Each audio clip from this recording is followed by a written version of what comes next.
Jadi setelah Rasul sallallahu alaihi wasallam mendapat ayat perintah langsung dari Allah Subhanahu wa taala untuk menasehati para famili yakni wandir ashiratakal aqrabin, mituturono sira Muhammad, tuturilah keluarga-keluargamu yang dekat-dekat, familimu yang dekat-dekat gitu.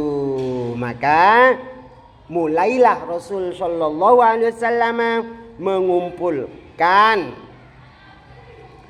sanak famili. Siapa sanak famili Rasul? Adalah Bani Bani Muttalib, Bani Nau, Bani Abdisham, yaitu dari para putra putrinya Sayyid Abdi Manaf. Dan setelah beliau semua berkumpul, lalu Rasul sallallahu alaihi wasallam menasehati.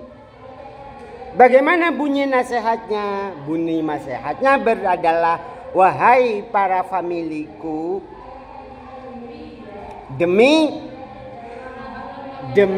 tidak ada Tuhan selain Allah, bahwasanya saya adalah utusannya Allah Subhanahu wa taala kepada kalian semua, tidak cukup kepada kalian semua dan juga kepada seluruh alam.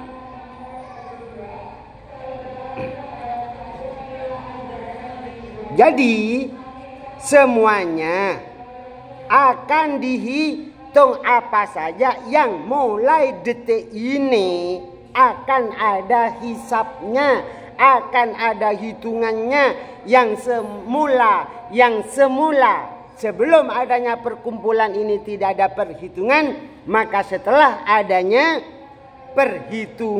perkumpulan ini akan ada perhitungan. Ketika baik ya akan dibalas baik, ketika jelek naudzubillah akan dibalas hal jazaul ihsan illal ihsan. Tiada lagi imbalan kebaikan itu melainkan kebaikan yang akan diterima itu. Jadi masya Allah tegas. Tapi bukan berarti tegas itu kasar, lemah lembut. Tetap Rasul sallallahu alaihi wasallam dakwahnya lemah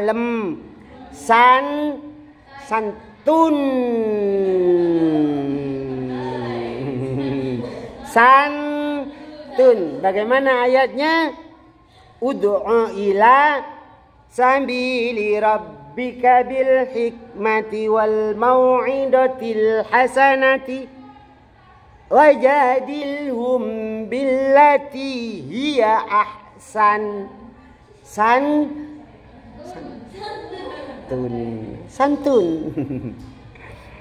Allah, Rasulullah santun. Rasulullah memang harus mengaku bahwa saya adalah utusan Allah. Bukan pede, tapi perintah yang wajib disampaikan.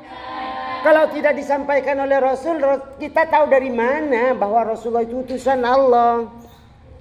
Itu perintah. Tapi kalau wali itu tidak diperintahkan untuk disampaikan. Aku loh wali.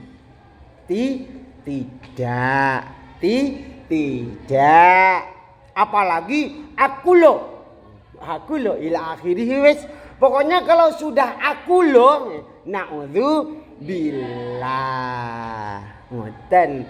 Kenapa? Karena kita dituntut rendah diri dan melupakan kebaikan, mengingat dosa yang telah kita laksanakan ketika liburan seumpama. Langge boten. Bagaimana caranya kita itu melupakan kebaikan-kebaikan yang kita kerjakan, yang kita laksanakan dan seterusnya. Bagaimana caranya? Melupakan. Tapi bagaimana caranya? Selalu ingat akan kejelekan yang dilaksana. Embo waktu liburan kemarin chattingan kek seumpah. Apalagi sampai goncengan kek. Lawang kemarin kok naudzubillah itu kan yang akan datang. Kalau yang sudah dilaksanakan kok naudzubillah. Hah? Kalau yang sudah dilaksanakan astagfirullah. Oh, no. Ya, ada yang melaksanakan ada? Boten apa? Allahumma sholli ala Muhammad. Itu. Jadi Rasulullah SAW wajib menyampaikan bahwa aku adalah utusan Allah. Ketika tidak disampaikan, berarti Rasulullah kitman. Apa kitman? Menyimpan perintah, dan itu mohal. Maka oleh Rasulullah diperintah disampaikan. Wahai keluargaku, ingatlah bahwa sejak ini, mulai detik ini, kalau bahasa kita sekarang adalah kalian semua sudah mukallaf. Kenapa kau sudah mukallaf? Karena mulai saat ini dituntun oleh Rasul dengan pembacaan syahadat asyhadu an la ilaha illallah wa asyhadu anna muhammadur rasulullah. Tapi di situ karena menyampaikan bukan wa asyhadu anna muhammadur rasul, tapi wa anni rasulul. Itu bahasanya seperti itu. Wahai keluargaku, ketahuilah bahwa tiada Tuhan yang wajib kita sembah melainkan Allah Subhanahu wa taala, dan saya adalah utusan Allah kepada kalian semua dan juga kepada semua manusia. Ya lain cerita. Ya kalau sholat ya asyhadu an la ilaha illallah wa Muhammadar Rasulullah. Itu adalah ketika turunnya ayat tadi wa andir asiratakal aqrabin. Keluarga yang dekat-dekat tolong ditutu. Bahasa aku tolong dituturi ya. Dari Allah SWT, wallahu alam bisawab.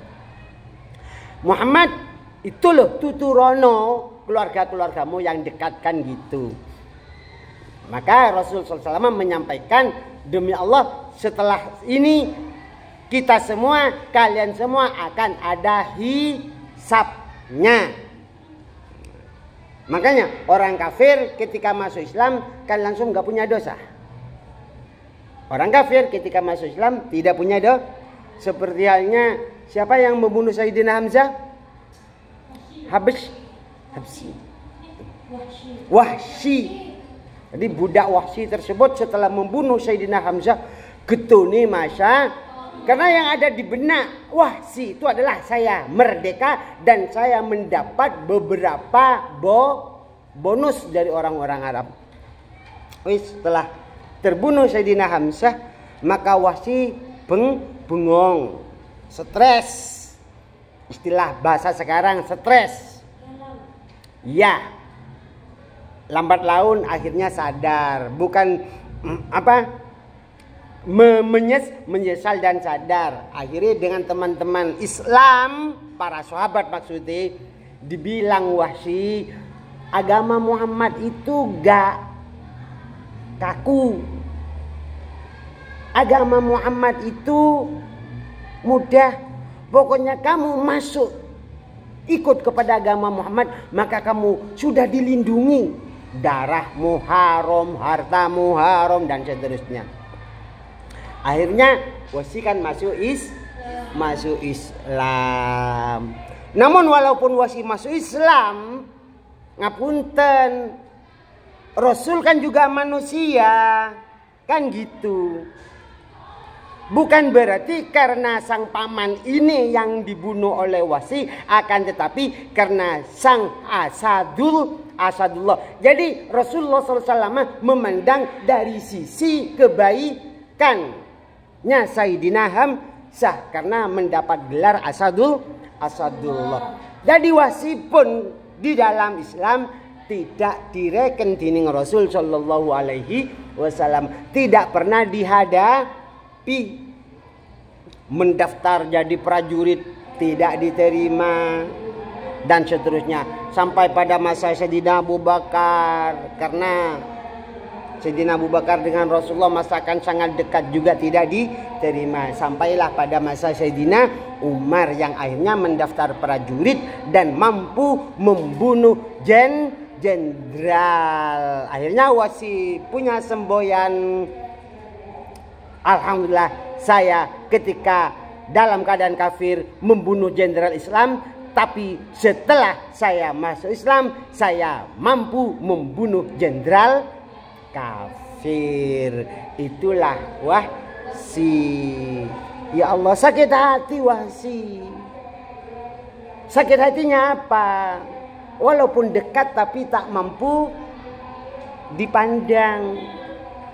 Gitu. Dekat tapi tak mampu dipandang. Semasa hidup Rasul Shallallahu Alaihi Wasallam tidak pernah memandang Wahsy ila akhirih.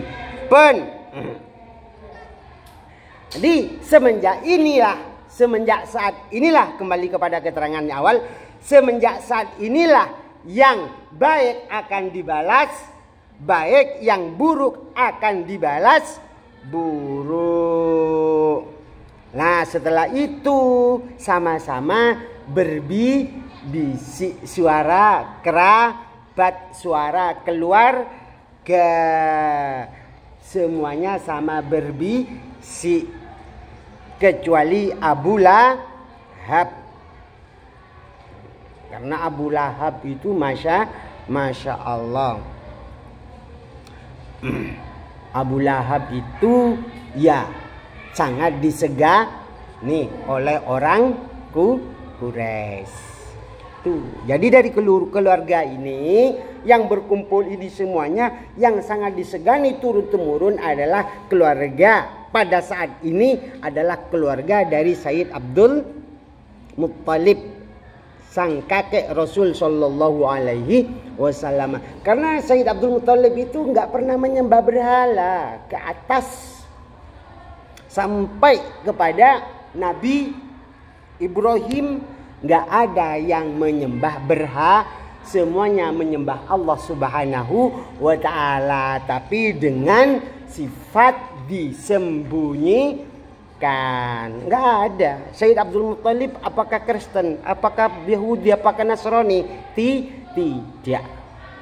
Bahkan semenjak kecil beliau, kalau orang-orang kafir itu menyembah berhala di sekitar Ka'bah, beliau itu membawa Rasulullah tawaf mengikuti ajaran Sayyidina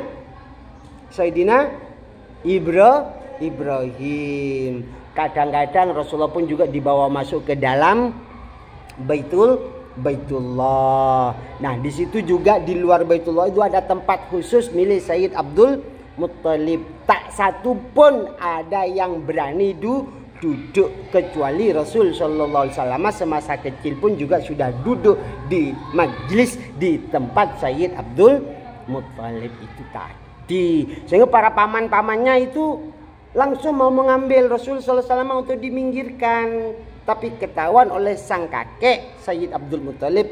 Beliau ngendiko, sudah biarin kalau Muhammad duduk di sana. Gitu, Masya. Jadi keluarga tersebut akhirnya pada buyar. Bahkan ya kalau Abu Lahab ya terang-terangan, apa hanya karena ini Muhammad kamu mengumpulkan kita? Abu Lahab walaupun orang yang sangat memusuhi Rasul Sallallahu Alaihi Wasallam, tapi Abu Lahab setiap hari Senin itu siksaannya diringankan, bukan dilibur, diringankan. Kenapa kok sampai diringankan? Karena bangganya mempunyai ponakan laki-laki. Kan waktu itu ketika anak pertamanya perempuan langsung dikubur kayak hidup-hidup. Waktu itu langsung dikubur hidup-hidup. Kalau anak pertama, kenapa? Karena anak perempuan pertama itu berarti membawa sial, katanya seperti itu. Masya Allah.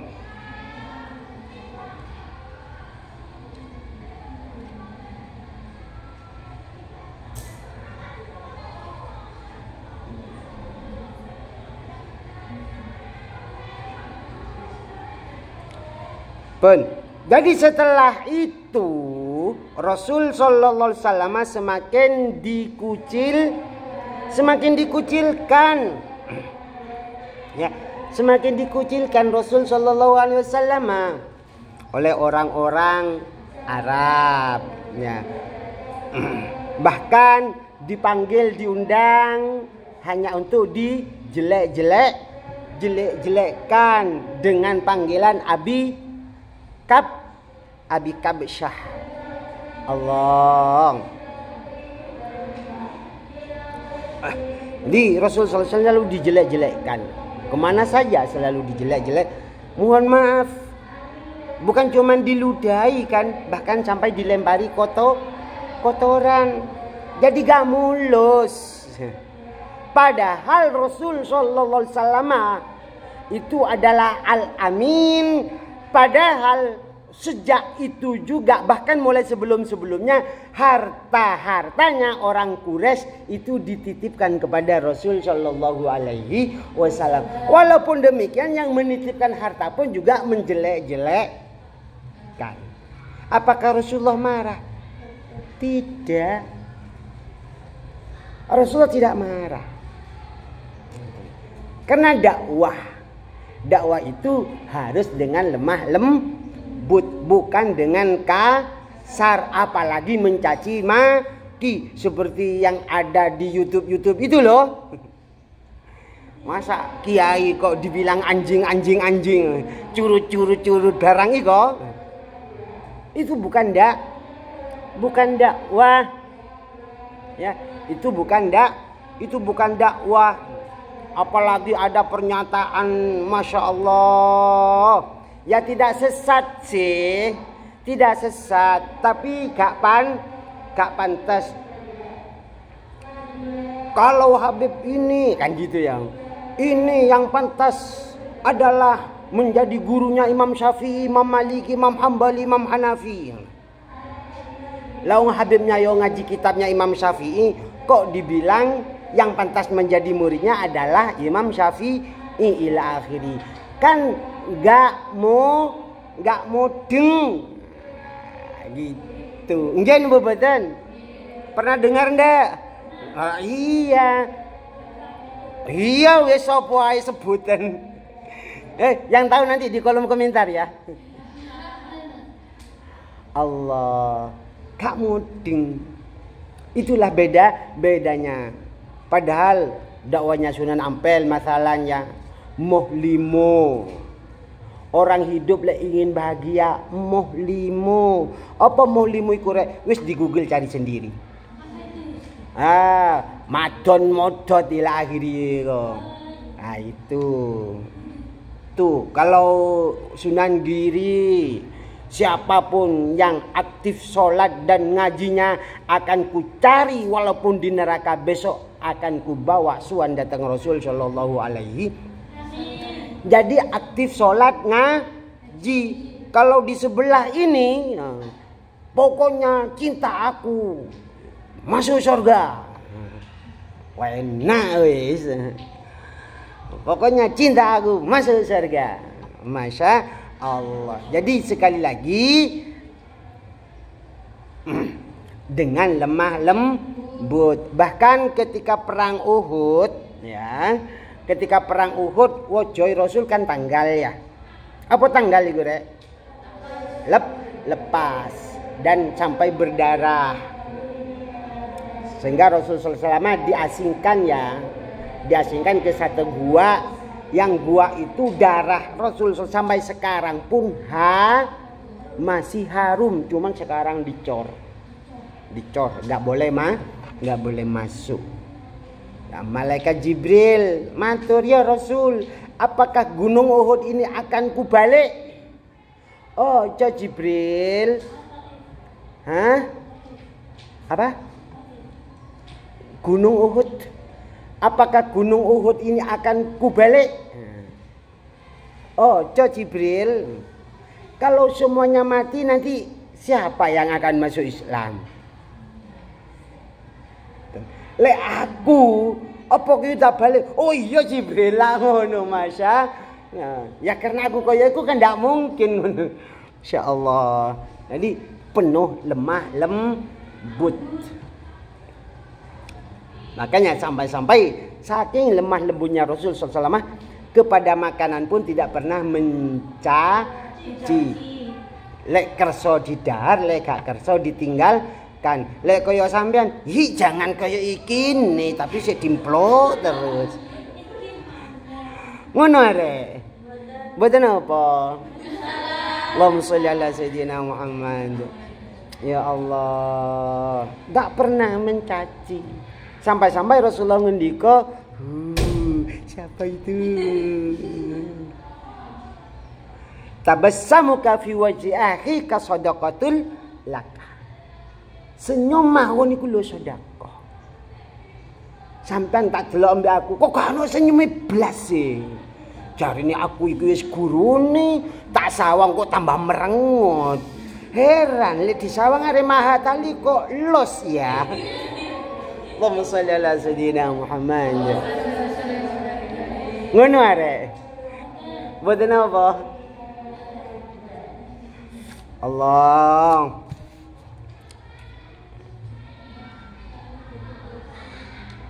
Ketika Rasul Shallallahu Alaihi Wasallam menyampaikan bahwa yang disembah orang-orang Quraisy bangsa Arab itu salah, bukan nyacat lo ya. Rasulullah walaupun kepada berhala pun tidak nyacat lo ya, meluruskan kalian itu salah menyembah berhala. Kalau tulisannya nyacat ya biasa kan bahasa Jawa ini kau neng. Allah, Rasul tidak pernah nyacat. Bahkan suatu saat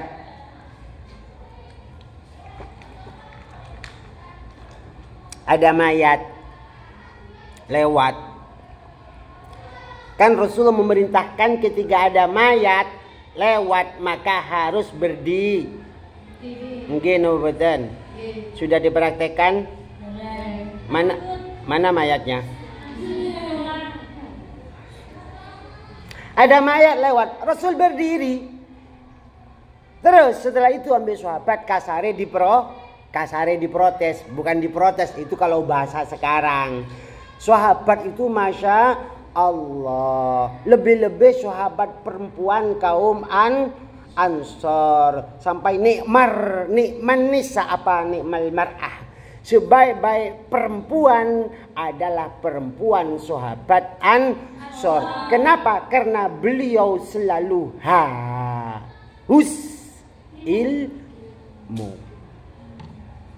Nanti saya sergap ngaji berarti ya keturunan Ansor. Amin. Sing malas-malas ngaji, wallahualam bisawab. Ya Rasul, niku lho orang Yahudi ya Rasul yang mati. Kok jenengan ngadik? Jawabannya Rasul ya nopo? Kalau orang Yahudi berarti bukan manusia. Jadi untuk saling menghormati gitu. Itu juga manusia. Ya kita harus berdiri. Itulah kelembutan Rasul Shallallahu Alaihi Wasallam. Meluruskan, itu loh sesembahan nih, bukan itu yang harus disembah, melainkan Allah Subhanahu wa Ta'ala. Maka akhirnya Rasul ngendika, wahai para kaum, demi Allah, semua kalian ini harus mengikuti agamanya Nabi Ibrahim. Ketika demikian sama lagi, buyar lagi, buntu, jalan buntu, tapi tidak pernah patah semangat. Tidak pernah patah semangat.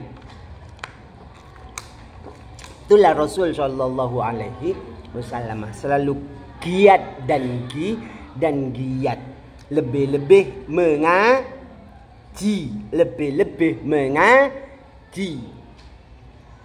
Kan suatu saat Rasul SAW berjalan bersama sahabat, bertemu dengan majlis zikir istighosah, majelis dzikir, Rasul SAW terus mawon.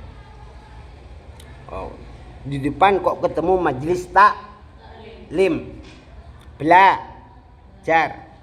Lalu Rasul SAW berhenti dan ikut mendengarkan pelajaran. Akhirnya sahabat setelah buyar kabeh matur, ya Rasul niku majelis dzikir doa ya Rasul. Ini majelisnya ecek-ecek ya Rasul. Lalu Rasulullah sallallahu alaihi wasallam ngendika, tadi majelis doa, majelis istighosah, lek Gusti Allah diterima, ya diterima, lek Gusti Allah enggak diterima, ya enggak diterima. Tapi kalau yang ini innama bu'itsu mu'allima. Inilah visi misiku diutus oleh Allah Subhanahu wa taala, yakni menyampaikan beliau anni walau ya, sampaikanlah kebenaran itu walaupun satu paham yang dimilikinya. Oh, pahami yang dimiliki. Salaman dengan non muhrim haram. Liburan kemarin kok salaman ambil tonggo-tonggo iku. Ini bukan beliwani walau ayah itu namanya. Beliwani walau ayah. Allah ngoten nggih. Jadi sampaikanlah walaupun satu ayat. Ketika mampu menyampaikan satu ayat, maka insya Allah besok akan mampu menyampaikan 2 ayat. Setelah mampu menyampaikan 2 ayat, insya Allah akan mampu menyampaikan 3 ayat dan seterusnya. Kenapa? Karena Allah menjamin lewat Rasul sallallahu alaihi wasallam, man alima wa amila wa 'allama fa warathahu Allahul ilma ma lam ya'lam. Siapa yang tahu lalu dilaksanakan dan diajarkan, ditularke, maka akan diberi ilmu yang ia belum mempelajarinya. Apakah ini namanya ilmu laduni? Tidak.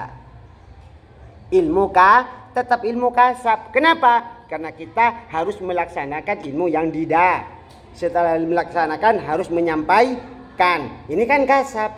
Kalau ilmu laduni itu tanpa belajar, tanpa usaha, tanpa ini langsung tahu. Itu namanya laduni. Makanya kolah sedikit. Kenapa kok sedikit? Ya karena laduni 1001. Leono. Oh di sini putri 3000 ya. Putri ini santri sini 3000. Apakah ada yang mempunyai ilmu laduni? Berarti saking kolahnya itu. Allahumma shalli ala sayyidina Muhammad. Allah.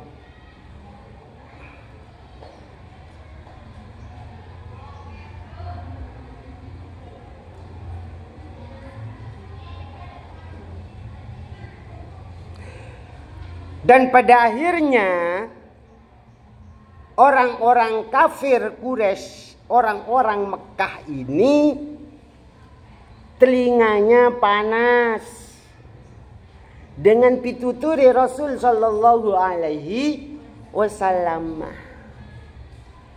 Akhirnya sama-sama datang kepada siapa? Abu Thalib. Karena paman Sayyid Abu Thalib ini adalah sakiknya Sayyid Abdullah. Saudara atau putranya Sayyid Abdul Muttalib itu banyak, tapi yang sakik, yang sekandung dengan ayahanda Rasul sallallahu alaihi wasallam hanya 3 atau 4 gitu.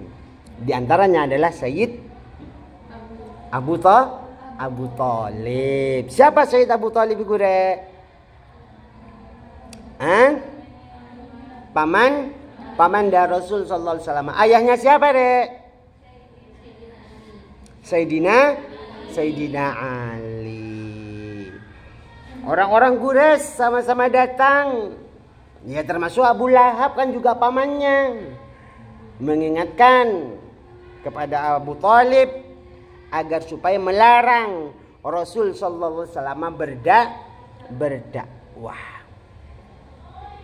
Kenapa? Karena dakwahnya Muhammad sangat menuhok, menyakitkan hati, kata orang-orang Arab.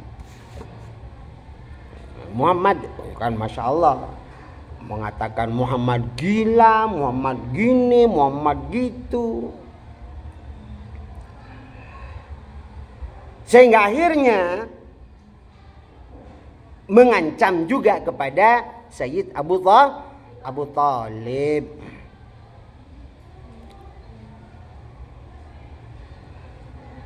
Wahai Abu Thalib, kalau memang kamu gak mampu mencegah Muhammad, maka kasihkanlah Muhammad itu kepada orang-orang Quraisy. Wis apa kata mereka?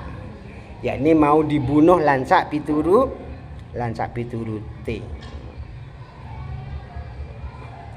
Namun apa yang terjadi? Sayyid Abu Thalib pun menjawabnya dengan tegas tapi lemah lembut, tidak menyakitkan. Itu Masya Allah, tidak menyakitkan, menjawabnya dengan lemah lembut. Akhirnya apa yang terjadi? Gerombolan yang memprotes itu buyar dengan sendirinya. Namun Rasul Shallallahu Alaihi Wasallam tetap menyebarkan, menyuarakan agama Islam gitu. Jadi Masya Allah, penuh perjuangan. Perjuanganmu apa untuk mendapat anak itu?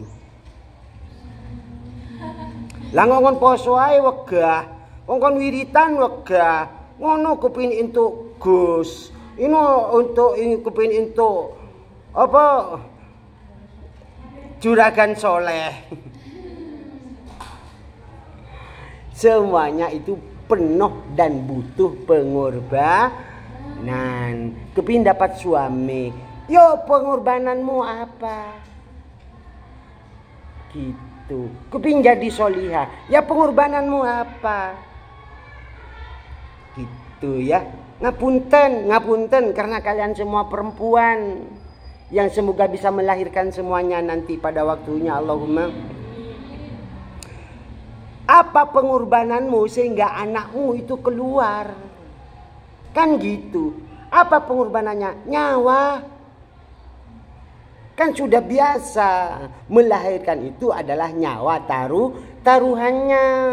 Makanya alhamdulillah bisa lahir. Ketika lahir Masya Allah, walaupun si bayi menangis, tapi yang ada di sekitarnya tetap tersenyum bahagia. Ya apa dalilnya?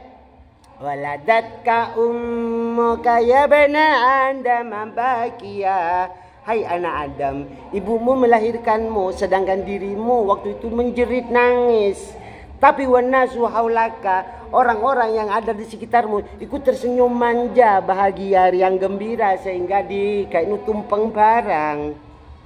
Maka faj'al, jadikanlah wahai anak Adam, ketika di penghujung hayatmu dirimu tersenyum manja, sedangkan yang di sekelilingmu pada nangis kehilangan. Nah gitu. Yang kita harus pikirkan itu ending akhirnya. Makanya ulama-ulama terdahulu itu sangat takut su'ul khotimah, karena tidak ada yang tahu. Ingat Yai Barseso, Yai Barsis, santrinya 60.000 sok miber kabeh. 60.000 bukan cuma 6.000, 3.000, 8.000, 10.000, 60.000. Tapi matinya mati kafir. Na'udzu. Kenapa? Karena iri. Nah, tetap na'udzu billah. Hatilah yang berbicara terakhir kali. Makanya ketika mau ditakoi arek iko, tanyakanlah pada hatimu, mau siap apa ora ambil arek iko. Asik. Allahumma sholli ala sayyidina Muhammad. Ustaz, apa? Lek kula bukan cuman hati sing siap, Ustaz, pokoknya lek arek iko. Terus, ya lek arek iku, ya jangankan hati singan. Kabeh ya padha gak siap, Ustaz. Tapi lek arek iko, wis siap kabeh, Ustaz. Terus, ya arek iko ni sih, Ustaz, gak ono. Allahumma sholli ala sayyidina Muhammad. Tuh, ya Allah. Tak tutup dulu ini ya. Ini tak tutup dulu ini loh. Kan sampean sudah tidak bisa tahu ini, tidak bisa lihat ini ya. Mugi barokah manfaat Allahumma amin. Allahumma shalli ala sayyidina Muhammad.